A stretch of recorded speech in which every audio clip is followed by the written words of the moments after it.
Assalamu alaikum. Welcome back to my YouTube channel. That is Slaf, smooth like a floss. So here we are with our second lecture on the chapter structure of oral tissues, in which we studied so far about the tooth and had a basic idea about its parts that make it up, which involve enamel, dentine, and pulp. Then we studied about its supporting structure, which involved pedial, periodontal ligament, and cementum. And now we will cover about this third part of the chapter, in which we'll studied about oral mucosa, salivary gland, bone of the jaw, and we'll have some basic idea about TMJ, that is temporomandibular joint. So moving forward, the oral mucosa. The oral mucosa is the mucous membrane lining inside the mouth. Okay, it comprises of stratified squamous epithelium, which is termed as oral epithelium, and an underlying connective tissue, which is termed as lamina propria. The oral cavity has sometimes been described as mirror that reflects the health of an individual. Its function is lining, protecting, and sometimes also act as an organ of taste. Histologically, it has three types: lining mucosa, masticatory mucosa, and specialized mucosa. The masticatory mucosa is tightly bound to the underlying epithelium, underlying bone, and is covered by covering epithelium is keratinized. Masticatory mucosa is tightly bound to the underlying bone and the covering epithelium is keratinized, while the lining mucosa is flexible as possible and the epithelium is not keratinized. Whereas in specialized mucosa, it is on the dorsal surface of the tongue and consists of highly extensible masticatory mucosa containing papilla and taste buds. The unique feature of the oral mucosa is that the teeth perforates it.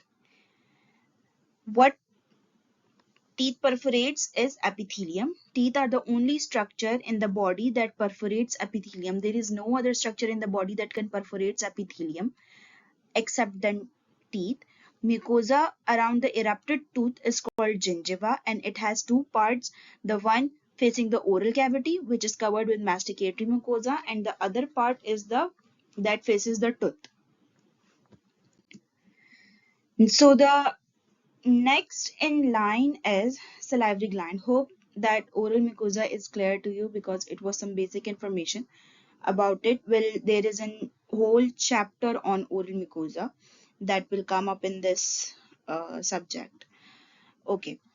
Moving on to the salivary gland. Saliva is a complex fluid. Okay. It represents immediate environment of the tooth.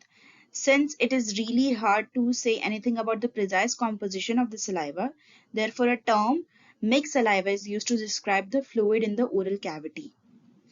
The saliva is produced by three glands: parotid, submandibular, and sublingual gland. This gland is your parotid gland. This is your sublingual gland, this one. And this is your submandibular gland. Okay. The function of salivary gland is that it moistens the cavity. It helps in speech. It lubricates the food. That means it softens the food and helps in chewing it easily. It also helps with taste. There are digestive enzymes in the saliva, like it contain amylase. Okay, there is cleansing activity or function of the saliva. Saliva also contain antibodies and antimicrobial substances, so that any microbe that uh, can come up in some food, if we are taking junk food, that should be killed or desensitized before entering into our body through our cavity. Okay, the salivary glands, each terminal excretory unit is called acinus.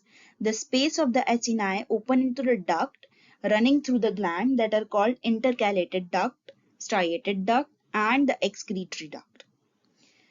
What it means that salivary glands look like a bunch of grapes.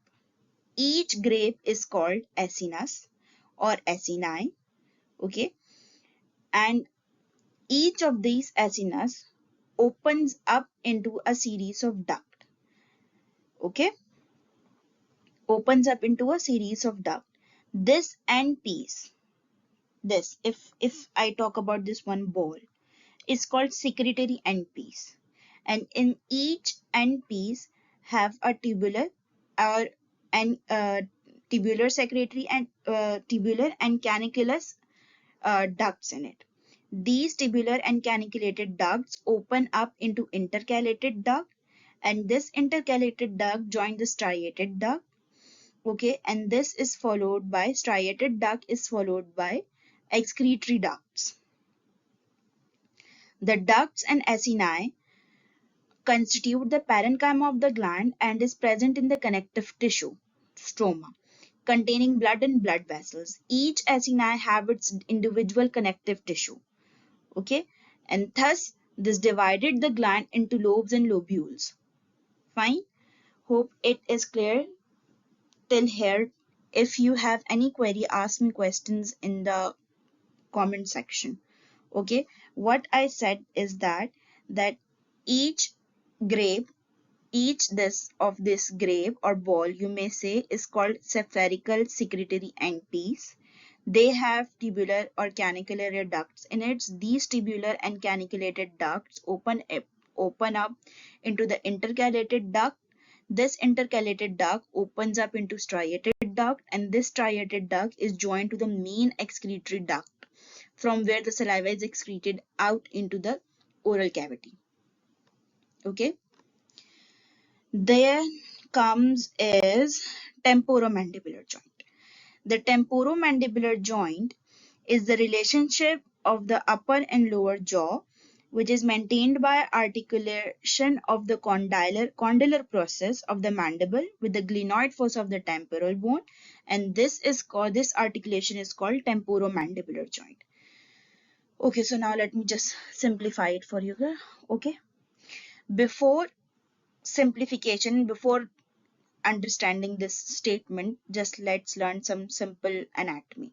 We have two jaws, upper jaw, that is maxilla, lower jaw, that is mandible. Mandible have a condyle and a coronoid process. Okay,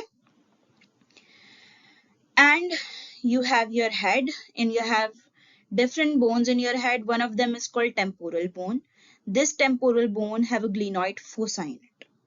Okay, what just I said is that you have a maxilla, that is your upper jaw, then you have a lower jaw, which is your mandible. In mandible there are two parts, which is a condyle and a coronoid, which attaches to your skull. Your head have different bones. One of them is called temporal bone, and this temporal bone have a glenoid fossa in it. Okay, so what this statement means that two jaws, upper and lower jaw, have a relation. By relation means that they work with each other. Okay, so this relation of the upper and lower jaw is maintained by a condylar process of the mandible. This is the condyle of the mandible, which articulates with the glenoid fossa of the temporal bone. Here is the glenoid fossa of the temporal bone, and this is the condylar process of the mandible. They both join together. Articulate means they join together, they are functioning together in a joint.